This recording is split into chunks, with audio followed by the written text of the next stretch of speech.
mhiko inoita kuti murume kana achingaenda ngadzi kana mukadzi futa atiza murume variko vakadzi vakutiza varume chiregei kudaro variko vakadzi vakutiza varume kunyanya vekunyara imi zvipinge zvipikiri andimona dzitooneka kuti ndedzehondo aya ona chipikiri chakadai kune miteuro yakatogadzirwa ipapa chero chipikiri ambochiwana munozvigadzirira zvine magadzirirwo azvakatoitwa kune muteuro mayakatanga pane imwe musha warohwa nemheni munhu akarohwa nemheni kune mazaya anosara aya saka nakwaa kusina munhu aikwanisa kuziya kana kuona asi ndichitongosvika ndaitoona ndegani kuti pane mazaya ari apa akakura ada kubviswa vanhu vese vasingaone saka ndakasvikapo ndichisvika mazai acho ndichibva ndataura maputsirwo anofanira kuti aitwe nemasumudzirwo anoitwa pamusha vakuru vakabva vangoziva kuti chipo chiri pamunhu ane zvaanoona kungotika sevanhu varisanyira pandiri panapa muri kutoona zvese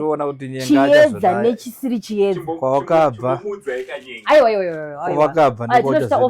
off camera aiwa imi toita off camera ndikatoenda kubasa mufundi madzibaba mufundi ndikatoita IT yangu ndikatoita IT yangu zvinotendwa ndikuya kusvika ndazosiya ndakaona kuti ndikandwandiri uku saka makadi sarangu ndinonzi Nyenge the Dimple Lady. Welcome to Saint TV, chirongwa chitsva chinokuunzirai toti chiko vanhu vakasiyana siyana. Takambotaura last time when we released our first episode kuti techibhira vanhu vakasiyana siyana, tichabata nyaya dze-religion, nyaya dze-social life yedu chaiyo, nyaya dzemabusiness, nyaya dze-lifestyle, grooming, etc. Nhasi tiri munzvimbo yemudomboshava, ndikazoti ndiri kandine vamwe ndinofamba navo Uncle Said murizive chinhu chacho. So we are in Domboshava right now. Tatichimbofambira vanhu vemweya, munongoziva kuti kunze kwakunomira zvakanaka. Tinombonzwisisa because vazhinji vanzwa nekubirwa, vazhinji vanoenda kukrawa hapana chinobuda, vazhinji vanoenda kwakasiyana siyana kundiso dhololo. Saka mboti timbofambira nyaya dzatinombonzwa kuti zvakamira sei. Muno tiri mudare ramadzibaba Marima. Makadi madzibaba Marima ndoita zvekurara ndichida here? Iyo zvamaita zvakadai kutoroka kwamaita mawewo tinotenda. Aiwa tinotenda. Vabvuma here? Toti vari pasi kwati vari kumusoro? Vari kumusoro. Vari kumusoro. Vari dzivedare. Vari kumusoro tiri munomu. Tiri munomu. Nhasi ndichazakawanda. Madzibaba Marima, toti ndomunzwa zvinzi bishop, ndomunzwa zvinzi madzibaba. Andinoda kukanganisa title yenyu. Munoshandisa title ipi chaiyo? Ndoshandisa title yekuti Bishop Marima. Kuzongoti vanhu vanozongoti madzibaba. Handigoni kuzorambira munhu kumuchinja zvaanenge ataurawo.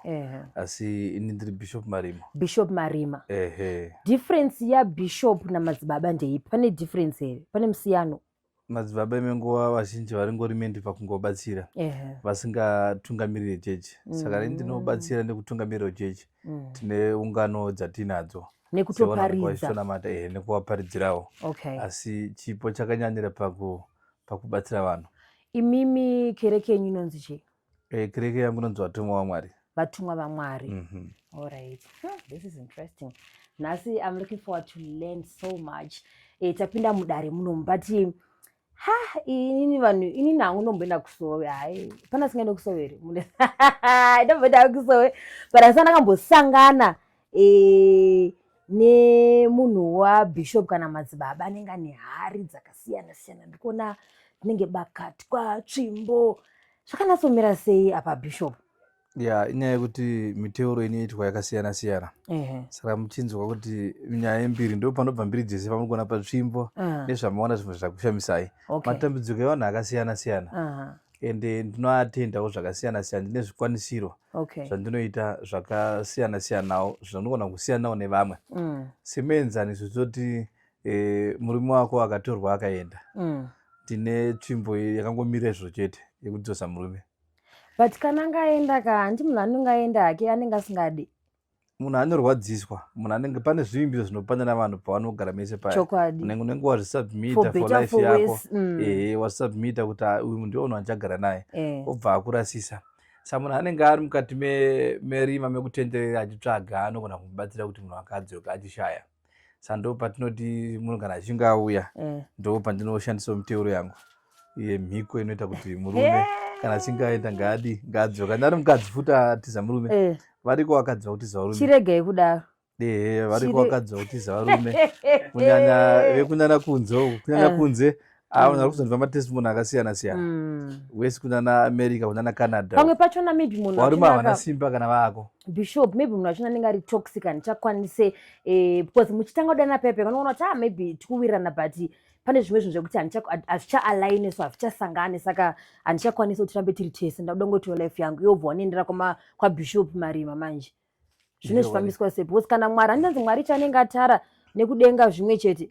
Mumwe munhu anononoka kuzvitambira nekuti nzvimbo yatiri ino especially kana uri muZimbabwe munomu mukana wekuwana wako nekukasika unoona kuwana nhasi uchibuda mudivorce uchipinda mune imwe. Asi kune dzimwe nyika dzekuti kuti musangane mutori maforeigners usangane nemumwe munhu zvinonetsa. Samana nezinga angoti baba munogonya kugadzira imba yangu, mukadzi wangu akaenda kana murume wangu akaenda. Ini ndio pandinobva ndabatawo zvauri kuona kuti zvinotyisa izvi. Todedza murume, todedza mukadzi.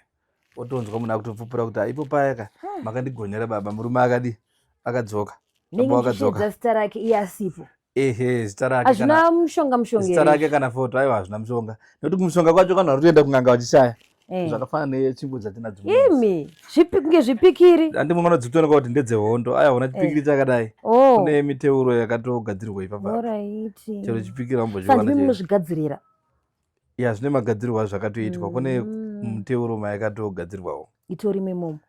Saka munenge matorotswa kuti mugadzire zvakadai so. Isimba rakatobva kudenga rakadai. Imimi simba renyu zvakatanga rini zvekubatsira vanhu izvi? Makabvira muri mudiki here kana kuti zvakazongoitika makura? Aiwa, ndakabvira ndiri mudiki 1996. Kwandakadzidza vanhu vazhinji vaisatoziva kuti ndinonzana. Vanongoziva kuti ndinonzi madzibaba. Kwandakadzidza kumarondera kuna Framerawo. Nasa ndazvarwa 96. Mamuzari mazvarwa muri vadiki woka. Tiri vadiki. Saka zvakangotanga muri mudiki pane zvinhu zvamaingoita here zvaisanzwisisiki here vanotaura kana kuti ndaitongoita basa irori ndichitongonzwa kuti munhu zvakatanga pane mumwe musha warohwa nemheni. Munhu akarohwa nemheni kune mazai anosara aya. Saka nakwaa kusina munhu aikwanisa kuziya kana kuona. Asi ndichitongosvika ndaitoona ndegani kuti pane mazai ari apa akakura ada kubviswa vanhu vese vasingaone. Saka pandakasvikapo ndisingobvisa mazai acho ndichibva ndataura maputsirwa anofanira kuti aitwe nemasumudzirwa anoitwa pamusha. Vakuru vakabva vangoziva kuti chipo chiri pamunhu ane zvaanoona zvatisingaone. Nekuti isu vakuru tangori tiri pasi tatadza kuona. Asi mwana uyu atiratidza kusvika tazoona. Apa mamuri kumakore apa? Pamakore iwayo ndatiri kuma 9 years. 8 years. Makutoita zviombe zvakadaro. Saka imimi munenge chase maiudzwa here mairote here kana kuti maita zvekunzwa voice rinenge richitaura ichiti enda pakati ita chakati. Ndakatoita zvekutonzwa voice ndora ndainzwa. Kunyanga ndinenge ndakutoita basa rangu ndinonzwa izwi sekutaura kwauri kuita ndiri kuita nevo ndine zvandinenge ndichitonzwa. Saka saka munoita muri munhu wekuti muri bishop wekuti angosendi varapa mukutoona zvikutoitika zvavari kutofunga zvese ndikutozviona. Saka mukuti inini zvichatozoya kwavanhu. What if something good? Rega ndiuye panapa. Kwandiri havaone. Nyengi. Vanoona kungoti kase vanhu vatisanyira pana pandiri panapa muri kutoona zvese chiedza nechisiri chiedza kwawakabva kwavakabva off camera aiwa imi toita off camera. Saka imimi ndinoziva kuti dzimweni dzenguva anogona munhu uchitadza kugamuchira zvinhu zvamakangoti rega nditongoita here since ndatumwa kunzi ndive ndiri munhu anorapa nekubatsira vanhu kana kuti makatombotirai ndakatombotirai kutomboresista kutombozviramba ndichiitawo zvandaitoita. Sekuchikoro ndiri madzibaba akatoenda kuchikoro. Makasvika ndakatoenda kuchikoro ndikatoenda kubasa. Ndikatoenda kubasa. Mufundi madzibaba mufundi. Ndikatoita IT yangu. Ndikatoita IT yangu. Zvinotendwa izvi. Ndikuya kusvika ndazosiya ndakaona kuti uku ndega ndiwandiri uku. Saka handisi ana madzibaba. Saka zvinoita kupusha wega kuti siya. Kunyanya nhamo dziri munyika nezvotambudza vanhu. Ndozvandakazoona kuti ndikapota ndichibatsirawo vanhu. Nguva Mwari anondiitira zvakanaka. Nekuti vazhinji ndikatovabatsira kuti aiwa munhu akomborerwawo anozorarama achikutendawo Mwari achikuropafadza. Plus nechechi ndakaona kuti chechi yaitoita ichiwedzera kukura. Saka ndakazoti rega ndingoramba ndichingobatsirawo wanenge wakasungunuka. Alright, saka ndoda kuziya tsvimbo yamakabata yanga ndichitiine ngezvipikiri mati hazvisi zvipikiri inonzi chii? Tsvimbo iyi tsvimbo inonzi Gonavaroi, asi inoshanda zvinhu zvakasiyana siyana. Zvainonyanyira ndeyekuti kana une munhu anokutambudza, kana une munhu akudzingisa kumabasa, mabasa munhu anonetsa nawo, munhu anenge achikukanzira mweya wekuti unongoita ma-unfortunate spirit, chingorejectwa mweya uyu spirit. Tsvimbo iyi ndiye zvainoshandawo kuti zvinhu zvako zvifambe zvakanaka. Yamakabata ipi inoshandawo zvakasiyana zvakawandisa. Iyi zvese inoshanda iyi mukatonongedzera mukati nyenge ndakatoperechechi ya vanorwara nhova, vanonzi vanosingaiti mapiritsi kasingapere, mumwe munhu akwanise kuibata, vanogara vachirwara inobatwa hayo, haina even dzese dzinobatwa idzi. Hapana zvinozoitika kwandiri. Aiwa, hapana zvinoitika kwauri. Asi kana uri muroi manje. Aiwa ndiroi. Maybe habara ndiroi. Kana usiri muroi bata. Aiwa makundityisidzira. Aiwa habara ndiroi. Bata ini makasungunuka. Ndiroi. Alright. Hey. Okay. Oi madzibaba. Alright, ndozvazvinenge zvichiitwa izvi. Ndozvazvinenge zvichiitwa ipapo. Alright, mataura kuti inobatsira vanhu vanenge vachiti maybe ukusangana nema-misfortunes akasiyana siyana. Handiti ko munhu anouya achida kuitira mumwe munhu chakaipa munokwanisa kuona here? Can you tell kuti aiwa uyu ada kuitira munhu zvakashata? Inhu zvakaipa munozongoitira munhu chakaipa, dziri nyaya dzekupomera munhu zvekunyeba. Like vanhu vanoona ngoziva kuti amadzibaba tikaenda kwabhishop tinyeba kuti nge akatibira, munhu ngatimbomuzvimbisai makumbo. Ini ndotanga ndanamata ndobvunza spirit kuti munhu zvaakutaura ichokwadi here, chinhu chakaitika kana kuti ndezvekunyepa. Ndopa ndinoongorora ndotaona kuti munhu ndekunyema, ndototi aya musaidze munhu avhiringidzwe pasina. Nekuti vamwe vanouya vachitaura kuti nenge akatora murume wangu ngaende kumaperiods, imwe nguva ndezvekunyepa. Saka ndopa saka tisatye because pana vangonongorwadziwa nagroove ambassador vachigroova obva vangoti iri rinonyanya handifani kutya. Ndozofane kutya kuno kuti tinotanga taona iyo munamato yacho haitobvumi kana zviri zvenhando zviri zvekunyepa. Kana pari kuti ndo pane dambudziko rechokwadi rekuti munhu akabirwa ora akatorwa murume wake ora akatorwa mukadzi wake, ndopatinotaiwa taakugadzira rukawo, taakumbira rukawo.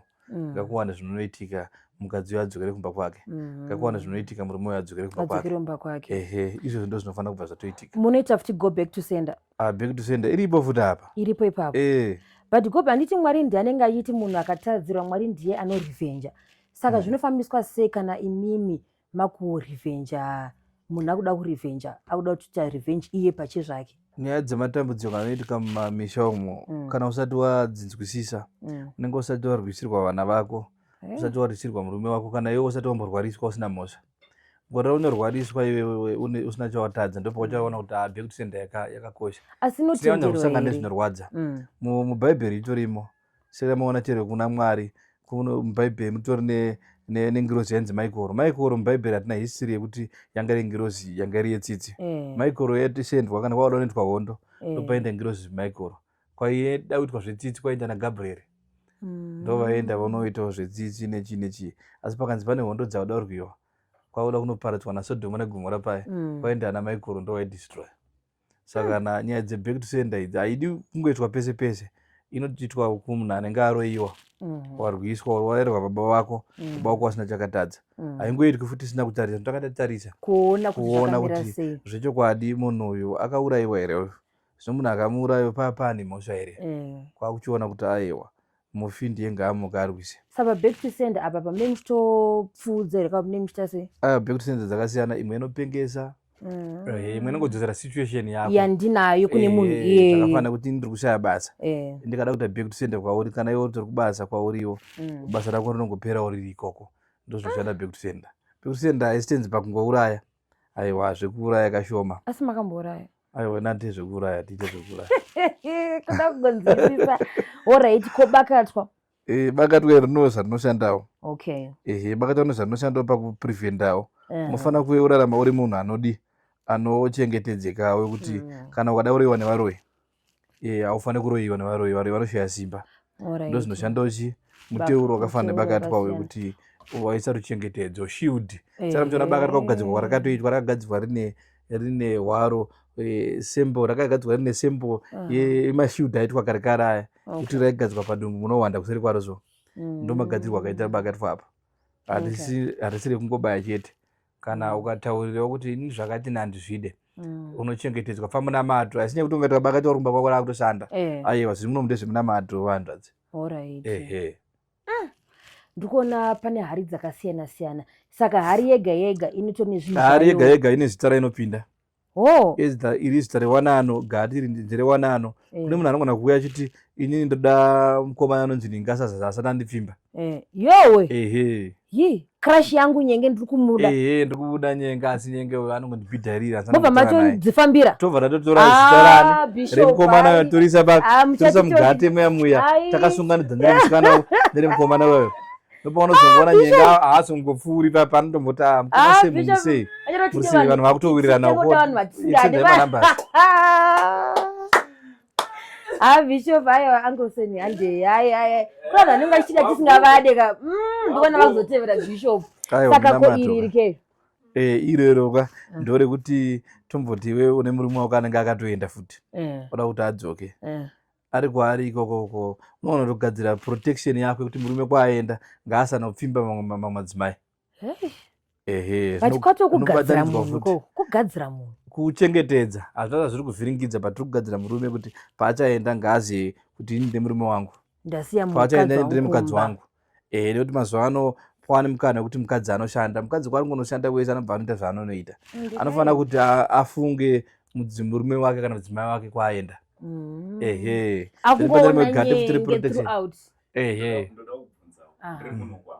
bishop imimi zvese izvi handiti zveback to sender zvokuti Nyenge ongozveri kana akuda munhu wanga asingadi akungoteerera munhu murume watotoziva toti anofarira madzimai akungoda mumwe chete ndizvozvo hakusi kuroya here aiwa hakusi kuroya hatizoziviwo munoona kubva pano muchiti kuroya asi inini sekuta kwangu ndoziva kuti handina mushonga wandashandisa hausi uroyi here wekuti inini handiwi Nyenge handide zvachese haana kana chaanowa pari mangwana Nyenge ongozomuka akutonditi angu muna mato iwo wakakosha iwo nekuti imwe nguva panotariswa kuti Nyenge uyu mumaseko manyenge Nyenge uyu ane rimwe munhu waanogona kunge ari kuda ipapo panotariswa hatingogone kupaza kuti Nyenge imwe nguva ane munhu wakanga achitoda taakutomupazhira kuti ade uyu aiwa zvinotariswa togona kuti anenge auya totomudza kuti munhu wako ari interested nemumwe munhu ari taken nasomeone so ngatimirei nyaya ipi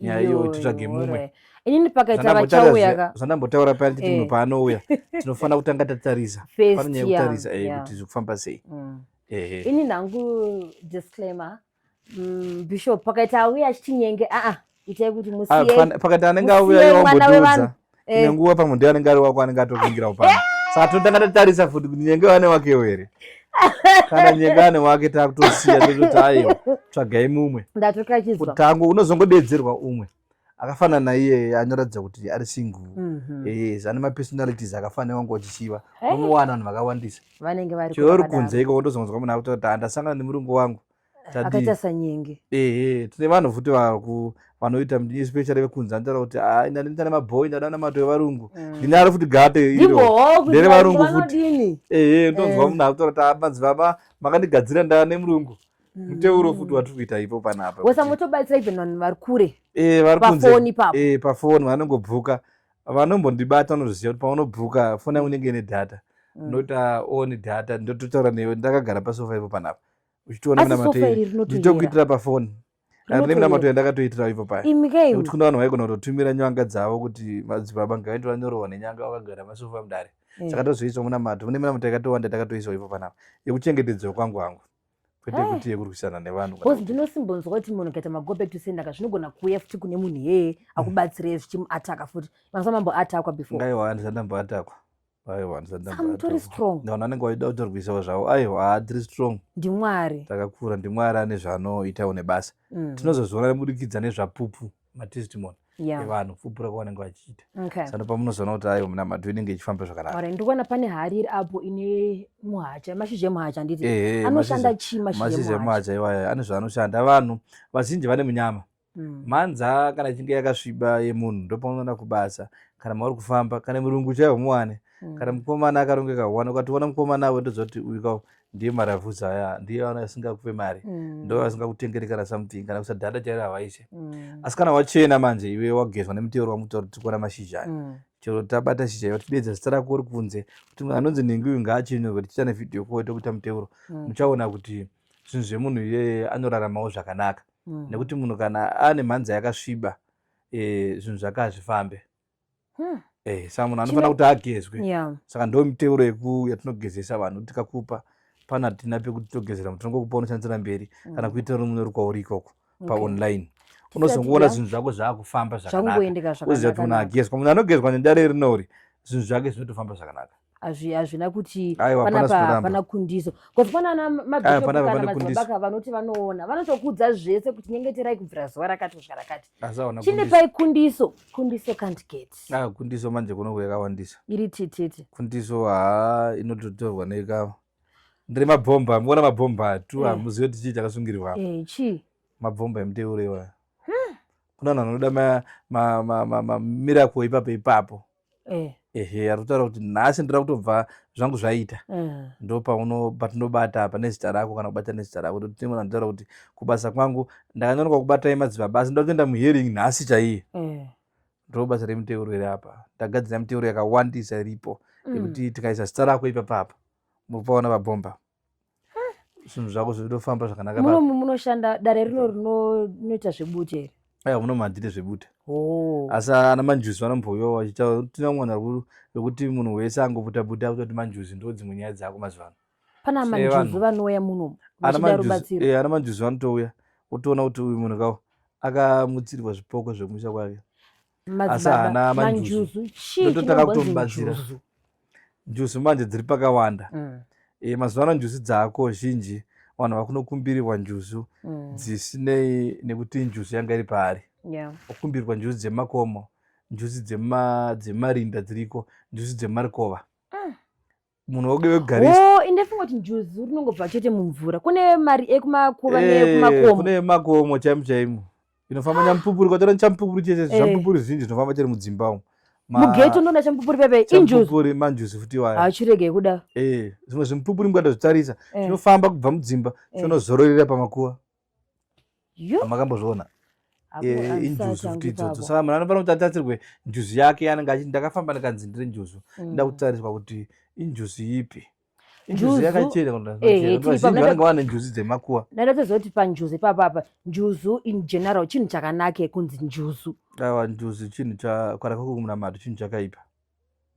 chinhu chakaipa asi zvangofanana nemudzimu ine handite zvemudzimu asi munhu anogona kuda kuuya achiti mudzimu wangu handisi kutaura nawo zvakanaka ndipei gwara otomba gwara kuchiita so kuti mudzimu wako uuye hazvire kuti ini ndindamupa mudzimu zvakafanana nemanjuzi vane manjuzi vanouya pano ndovapa gwara kuti unofana kudai unofana kudai unofana kudai asi ndenge matoona kuti iyi njuzi ndeyechokwadi kana iri njuzi saka imi mukutenda kuti kune mudzimu zveshuwa ende kune manjuzi echokwadi kwete vamwe vanozotengera kwete vamwe vanotengera kwete vamwe kuti zvinenge zviri zvefamily yakewo zverudzi rwake mapaona saka zviri zverudzi rwake mazuva ano kwane nyaya dzako dzekuti kana manjuzi ari mumusha menyu mamune njuzi unogona kuzoona kuti mune 4 mamwe ana manjuzi ari mumhuri menyu ndopa kuti akuromberana ipapapa mudzimu menyu musha menyu mamune mudzimu asi vanhu ma5 vane mudzimu mumusha saka ndopamuona kuti pada kutaurwa kuti uwo chaiwo mudzimu ugara panani maona ipapo ndopo osiya zvokushanda zvakadaro zvinoda kana kunatsonzwisisa chaiko kuti zvinofambiswa sei saka mazuva pasi pano muchibatsira vanhu vachida kuonai vachibatsira munobhadharisa here aiwa mazuva ano andimaona kuti mazuva ano ndakazoita kusiyawo basaka unokafika unozobvisawo saka remere vanhu iwo hatifungoti ukanzi uye ugadzirirwe murume wako akaenda ungabva watoti nditomboti kupa madzibaba chimwe chinhu iwe wanzwa nekumbofamba uchienda kwese uchienda usina chauri kuitira panapa munhu anozobvisawo dzaanobvisawo munotaurirana tinotaurirana ndoonesanawo naiyo wenze nguva dhola rangu rakandiwandisa kune mumwe masmall asi ndichida rubatsiro aiwa hapana dambudziko. Tine vanogona kutouyawo vachitoti hai inini mwana wangu akarohwa nezvino, ini ndiri munhu anonamata, manzwa kuti ndibhishop. Munhu akauya panapa akarohwa nezvino, hatingabva tamuti tangai maisa mari apa kana dai mutsvaga mari yakati. No, ndezvekunama, ndezvekubatsira nawo. Matongodza agarai pasi apa tikubatsirei. Kuzoendawo kwake achinotendawo zvinounzawo makomborero mudare rangu. Ore saka tichivharisa hedu chirongwa chinochi munobatsira matambudziko ose. Matambudziko atinobatsira kwete ese, nekuti imwe nguva tinogona kunge tine munhu anoona waipana achiti madzibaba ndiri munhu adaroreswa nemheni, ini handira mheni, saka matambudziko ese ndienda kunyembera vanhu. Ini ndinobatsira specifically like nyaya dzedzimba, mukadzi nemurume akaenda kubasa kuti kufambe zvakanaka, iwowo mhanza yako kuti urarame uchibata mari. Zvinorwadza kuti munhu ararame asingabatewo mari. Uchibata mari uchoti yaenda kupi mari yacho. Uchingobata mari uchingobhururuka. Tine mitoro yakadaro. Nyaya dzemudzimbawo idzi kuti mudzimba mufambe zvakanaka, nekurwiswa nekungorwariswa. Mapaona tinozvimisa zvinhu zvakadaro. Togadzirawo prevention yemhuri yako newe, kuti protection from evil spirits. Unofanira kutirwa muteuro wekuti usashandiswe. Nekuti manje mudzimba umu tine vanhu kuti munhu anozotadza kuroorwa, unozonzwa kunzi kumba kwakati kuna vana vakanaka asi havaroorwi, vanenge vakatopiwa kana mubobobo. Saka vana vako vanofanira kuti vagara vaitirwa muteuro kuti vasashandiswe vanhu vane mubobobo, kuti vakaona kudai vakushandisa vana. Saka kuchengetedzwa kwemhuri muvana nekugadzirawo nyaya dzekuti vanhu vanoende mabasa, vakutsvagawo mabasa, vakuroheswa nezvinhu nekugadzirwa zvinhu zvakanaka. Vari kutsvaga wanano vada kupindawo mudzimba. Vewanano kwaivewanano. Vewanana nevanenge vane varume vacho vakaenda vada kuti vadzoke. Kunyange wamutodana navo vacho. Togadzira zvinhu zvipi? Aiwa kana murume wako akaenda makadivhosa handiti ndakudana naye hangu inini. Mwana uzofunga kuti murume wangu. Kana pane vana mwana uzofunga atanga na foyezi. Kuti mwakamboenda neku asala kuti adzoke. Vanhu ivavo vazhinji vanongondibata pano totongogadzira zvandogadzira. Wotongonzwa vanhu vakutofara kuti baba makatibatsira, baba waya wako. Aiwa inini hangu madzibaba. Pakauya anyone anongoti nyengeterai dzingana. Aiwa ini takuona itakuziya. Muregedzerei mwana wangu musiye hana kana chaanoziya musiyei please. Wadondiputsira musha wangu. Aiwa tinokutendai Bishop Marima. Nekuti pawo mukana wekuti pana patichikurukura nemi ndoziva kuti muri munhu anenge ari busy anenge zvakasiyana zvanenge achiita, but you managed to make time, you created time for us as Saint TV kuti kwanise kutaura nemi panapa. Saka vanoda kukubatai vanokubatai kupi? Vanoda kundibata, vanondibata ipo pano, mazuva ano ndapano. Tanga tiri kuitikirifu asi manje takaona kuti ndikatimbowanzira kunoko. Saka ndiri pano paDomboshawa. Domboshawa vanhu vanongokwira from town. Vanodzikira pachitate apa. From Mfereche pachitate ukangobvunza mwana wese anongokudza kuti paBishop Marima ndepapo. Pamba pangu panozikanwa chero nguva vanhu uyai chero neusiku chero nguvai. Ndiri muno mudare ndichita basa handisi kutombomira. Ndikuona kuti nguva yatave inoyi ndonguva yekurwiswa vanhu, ndonguva yekutoti vanhu vachapinda mudzimba, vanhu vachasvika mukrisimasi, vamwe vasina varume, vamwe vasina vakadzi, vamwe vadzingwa mabasa, vamwe vadii. Vamwe vachatadza kuti vana bhonasi vadzingwa mabasa. Saka ndikuita miteuro yekuti zvinhu zvavo zvifambewo zvakanaka, vanhu vasungunirwe nevanochera goridhe. Tiri kugadzira miteuro yekuti kune mishonga irimo mukati kunze uko yekuti munhu ukanga waroyiwa marwerwe iwayo haugone kuwana goridhe. Chero mamaina acho futi vanhu vari kuti kufamba tichigadzira miteuro yavo zvinofamba zvakanaka. Vanoda kuita mabookings vanokubata ipapo? Vanoda kuita mabookings kune namba dzichapiwa basi apo, asi vanofona havo chero pa0773 280621 nedzimwe dziri pasi apo. Aiwa tinotenda. Maita basa munhu washe nekuti pamukana unohu. Zvakanaka imwe. Regai tichimbovhenekwa tione kunzi kwakajeka here kumberi kana kuti masango matema. Amen, amen. Thank you so much for watching this episode pano pa Saint TV. My name is Nyenge the Dimple Lady. Till next time, it's a bye.